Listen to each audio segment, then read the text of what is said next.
भवन नहीं है। ज्यादातर लोगों का घर दंगल भवन है, लड़ाई झगड़ा होता रहता है, दंगल चलता रहता है। कितने घरों में तो अमंगल भी होता रहता है। आपका घर मंगल भवन बने। शानंदम सदनम सुता सुधिया कांता प्रिय लापिनी। वो कौन सा गृहस्थाश्रम है जिसको धन्य कहा जाता है, जिसके घर में सदैव आनंद होता। आनंद किसके घर में रहता है? मंगल भवन कौन सा घर बनता है? जिसके घर में सुतास्त सुधिया, जिसके लड़के बुद्धिमान हैं, जिसकी लड़कियां बुद्धिमान हैं, जिस घर की बहुएं बुद्धिमान हैं, वह घर आनंद भवन बन जाता है। लेकिन ज्यादातर घरों में लड़के लड़कियां बुद्धू बहुत है। बुद्धू बुद्धू कैसा होता है? जो काम बताओ उसको उल्टा करता है। कैसे उल्टा करता है? ऐसे उल्टा करता है। एक बुद्धू की कहानी सुनाता हूं। एक सेठ जी थे, उनके एक लड़का था, उस लड़के का नाम बुद्धू था। बुद्धू। तो सेठ जी के पास में बहुत बड़ा बिजनेस था, दुकान थी। पुराने जमाने की बात है, तो सेठ जी घोड़ी पर बैठकर दुकान जाते थे।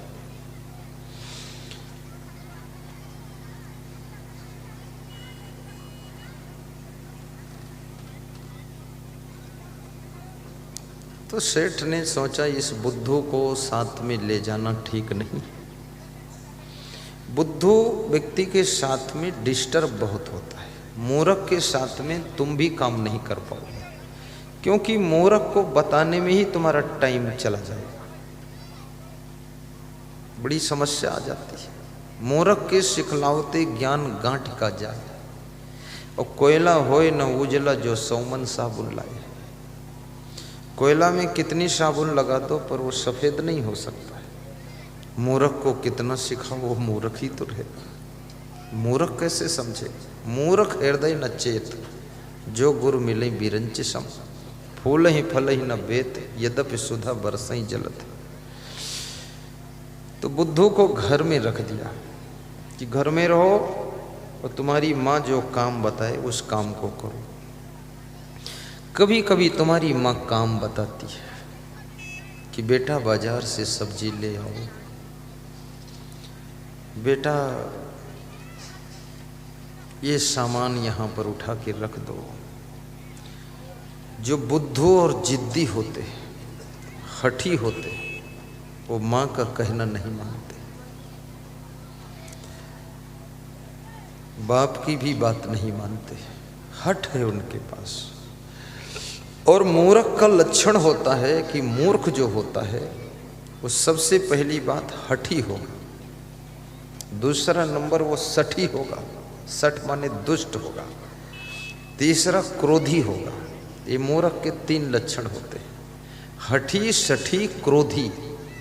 अगर ये लक्षण आपको अपने अंदर दिखाई दे तो किसी से पूछने की जरूरत नहीं है, खुद भी आप घोषणा कर सकते हो कि आई है मूर्ख, मैं मूर्ख हूं।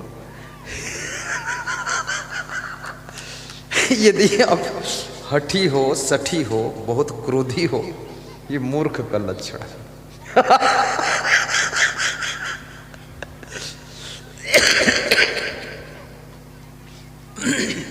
तो माँ ने कहा बेटा पानी भर लाइए कुएं से। वो लड़का बोला माँ बाल्टी और रस्सी लाकर मुझे दे दीजिए तो मैं भर लूँ। तो माँ ने कहा उधर रखी, उठा लीजिए। बोले आधा काम तुम करो तो आधा मैं करूँगा। थोड़ी देर बाद माँ ने कहा बाजार से सब्जी ले आइए। तो बुद्धू लड़का, उसने कहा जूते उठा कर लाइए, पहना दीजिए तो सब्जी ले आऊँ। माँ उससे परेशान हो गई। शाम को जब सेठ जी आए तो उस बुद्धू की माँ ने कहा कि इसको घर में मत रखो, इसको तुम साथ में ले जाओ। इसको जो मैं काम बताती हूँ तो ये मुझे दूसरा काम बता देता है। मैं बोलती हूँ सब्जी ले आओ तो ये बोलता है जूते उठा लो पहना तो। अब ये बुद्धू तो वास्तव में बुद्धू है, नाम भी बुद्धू, काम भी बुद्धू, बुद्धि भी बुद्धू, बुद्धू बुद्धू। अब क्या करो इस बुद्धू को? तो सेठ और सेठानी सलाह करते हैं कि बड़ा आश्चर्य है कि बुद्धू पैदा कैसे हुआ। कभी कभी तुम पति पत्नी दोनों बुद्धिमान हो, लेकिन दोनों बुद्धिमान से भी बुद्धू पैदा हो जाता है। कैसे होता है? क्योंकि याद रखना, तुम तो शरीर को जन्म देते हो, लेकिन आत्मा को तुम जन्म नहीं देते हो। आत्मा तो दूर से, कहीं अलग से, कहीं दूसरी जगहों से भ्रमण करती हुई तुम्हारे साथ में कुछ कर्म चक्र का भोग शेष था, इसलिए आकर के तुम्हारे घर में पुत्र के रूप में, पुत्री के रूप में, पोता के रूप में, पोती के रूप में, नाती के रूप में वो जन्म लेती है, भाई के रूप में जन्म लेती है। और वो आत्मा तुमको कर्म का फल देने के लिए जन्म लेती है। इसलिए कभी कभी अच्छे अच्छे लोगों के घरों में ही बुद्धू लोग पैदा हो जाते हैं और पूरे घर को परेशान करते रहते हैं। इसलिए मैं निवेदन करूंगा कि आप इतना पुण्य कमाइए कि आपके यहाँ कोई अच्छी आत्मा, दिव्य आत्मा, महान आत्मा, प्रखर आत्मा, बुद्धिमान आत्मा, समझदार आत्मा ही जन्म ले। ये मूर्ख आत्मा का जन्म तुम्हारे यहां ना हो।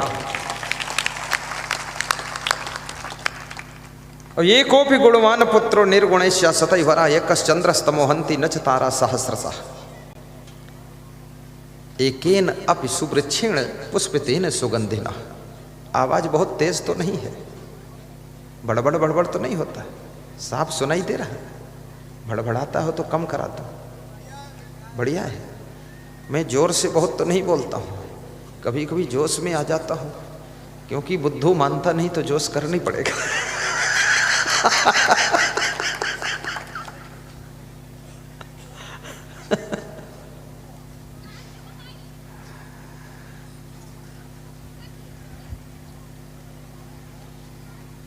बहुत अच्छी बात है। एकेन अपि सुवृक्षेण पुष्पितेन सुगंधिना वासितम स्याद वनम शरबम सुपुत्रेण कुलम यथा। ये नीति शास्त्र के श्लोक है। एक सुगंधित वृक्ष, खुशबूदार फूलों से लदा हुआ वृक्ष छोटे से जंगल को सुगंध से भर देता है। एक ही वृक्ष है जिसमें खुशबूदार फूल लगे, लेकिन एक ही वृक्ष अपनी खुशबू से, खुशबूदार फूलों से लदा है तो पूरे जंगल को सुगंधमय कर देता है।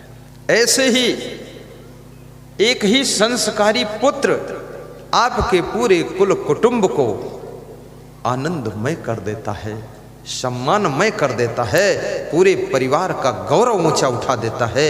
इसलिए याद रखना, जब कभी किसी महान संत से पुत्र का आशीर्वाद मांगना या मंदिर में पुत्र का आशीर्वाद मांगना तो ये जरूर कहना, एक देना या दो देना, लेकिन जो देना वो ऐसा देना कि जलता हुआ दीपक हो, बुझा हुआ दीपक ना हो, खुशबूदार फूल हो, बदबूदार फूल ना हो, ऐसा पुत्र मांगना।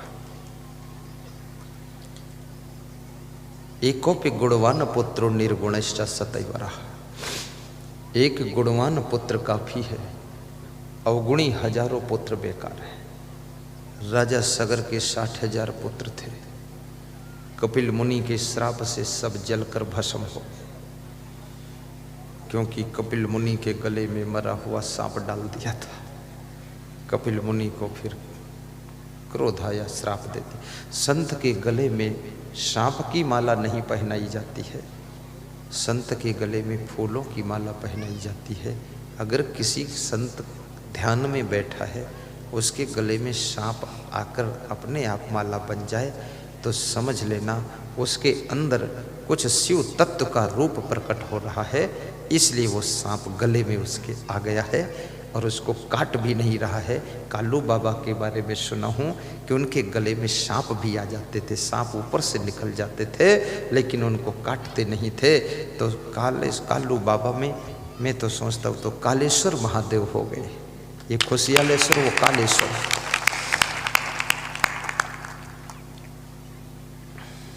एक चंद्रमा पूरे अंधकार को दूर कर देता है, सहस्रों तारागण, करोड़ों तारागण, असंख्य तारागण ये अंधकार को दूर नहीं कर पाते हैं।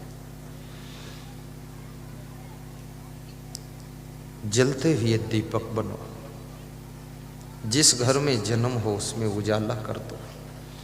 तुम्हारे माँ बाप की बहुत बड़ी आस होती है, बड़े भाई की भी आस रहती है, बहनों की आस रहती है कि मेरा कोई भाई ऐसा होगा जो बहुत बड़ा चमत्कार करेगा। माँ बाप की आशा रहती है मेरा कोई बेटा ऐसा प्रकट होगा जो गरीबी को दूर करेगा और मेरी मनोकामनाओं को पूर्ण करेगा।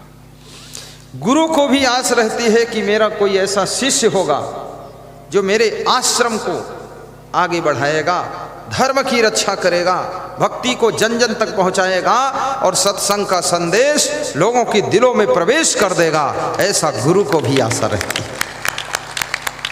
इसलिए शिष्य को काफी अच्छी साधना करनी चाहिए।